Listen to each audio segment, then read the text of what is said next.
Assalamualaikum warahmatullahi wabarakatuh. Alhamdulillah wassalatu wassalamu ala Rasulillah wa ala alihi wa sahbihi wa man walah.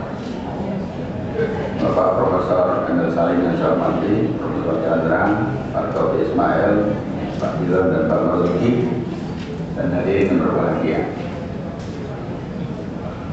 Sebenarnya kita punya keyakinan orang bisa berubah, asal kita dengan sungguh-sungguh memberikan informasi yang lengkap.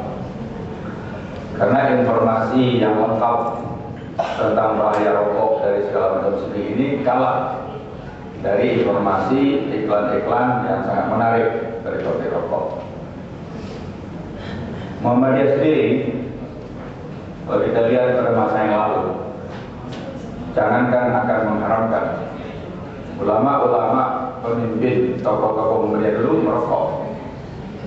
Karena informasi yang muncul waktu itu dalam kitab-kitab fikih, hukum merokok itu hanya makruh, sama dengan pergi ke masjid, kata Rasulullah kalau habis makan bawang makruh.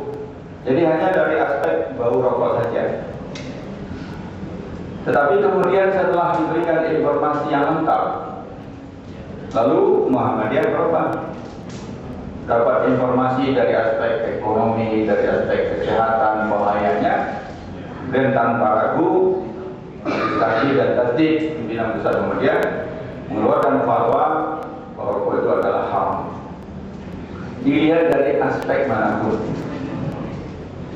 Para pakar sudah bisa menjelaskan dari segi ekonomi tadi, betapa bahaya rokok, siapa yang diuntungkan dengan rokok. Sampahnya untuk kita, sakitnya untuk kita, uangnya untuk orang. Dari segi kesehatan, tidak hanya sakit, tapi mematikan. Dari segi moral, dari segi kebersihan. Nah, sampai sekarang para perokok yang jumlahnya kalau tadi 70 juta atau 62 juta orang, sepertinya tidak takut sakit, tidak takut miskin, tidak takut mati. Nah, sekarang pakai pendekatan agama, diperlukan fatwa haram. Ternyata tidak takut dosa juga. Ancaman masuk neraka, tidak takut juga masuk neraka. Karena apa? Apakah betul rakyat kita yang merokok itu tidak takut sakit? Saya kira mereka takut sakit. Apakah betul mereka tidak takut mati? Mereka takut mati. Apakah betul mereka tidak takut miskin? Mereka takut miskin. Apakah betul mereka tidak takut dosa, tidak takut neraka? Pasti mereka takut dosa dan takut masuk neraka. Cuma informasi ini tidak sampai kepada kita. Kita bicara sayup-sayup, pabrik rokok bicara dengan keras. Iklan-iklannya sangat kreatif, sangat menipu. Maka pada masa yang akan datang ya kita harus bekerja sungguh-sungguh. Maka pimpinan pusat Muhammadiyah dalam memberikan sambutannya beri judul jihad melawan rokok. Jihad itu artinya mengerahkan segenap tenaga yang kita miliki secara maksimal untuk melawan rokok. Pak Taufik Ismail sudah melawan rokok dengan puisi-puisi beliau sangat menggugah. Jadi saya tanya kenapa nggak dibacakan puisi wawancara dengan 4 mayat? Banyak puisi-puisi yang dibaca oleh Pak Taufik Ismail yang menyentuh perasaan. Tetapi kan Pak Taufik Ismail tidak baca puisi tiap hari, tidak diundang tiap hari, apalagi nggak ada kaset puisi Pak Taufik. Kalau misalkan Pak Dibio bisa merekam puisi-puisi anti rokok Pak Taufik Ismail dan kita produk banyak, kita buat banyak-banyak, kita sebarluaskan, kalau gratis, bahkan kita minta kepada media-media, radio-radio yang mau ikut berkampanye anti rokok, saya kira pendekatan puisi juga perlu dipertimbangkan. Dan juga pendekatan ekonomi. Nah, kita punya keyakinan bahwa rakyat kita yang merokok, yang saya melihat mereka itu sebagai korban.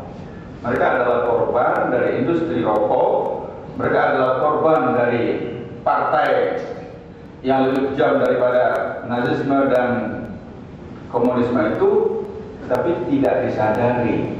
Bahkan banyak orang yang senang, berterima kasih, dapat beasiswa dari rokok, dapat sponsor musik dari rokok, kesehatan dari rokok, tapi bahayanya sangat besar. Saya di dalam pengajian-pengajian misalkan, kalau dengan cara halus saya katakan, para perokok di Indonesia menghabiskan 360 miliar rupiah per hari. Kalau mau tidak merokok satu hari, Anda semua bisa membangun 360 masjid per hari. Itu kalau cara halus, cara Jogja. Tapi kalau cara Padang kita balik saja kalimatnya. Wahai para perokok, Anda telah membakar 360 masjid per hari. Itu kan cara pendekatan kita. Jadi pimpinan Pusat Muhammadiyah bersama-sama dengan seluruh jaringan anti rokok, insya Allah akan tetap istiqamah, konsisten untuk berjuang bersama-sama dengan segala macam pendekatan. Dan Pak Muslim mengatakan kalau bisa tahun 2020 seluruh pabrik rokok tutup. Jangan sampai bertambah banyak yang menderita karena rokok. Saya kira demikian sambutan dari pimpinan Pusat Muhammadiyah. Terima kasih. Assalamualaikum warahmatullahi wabarakatuh. Waalaikumsalam warahmatullahi wabarakatuh.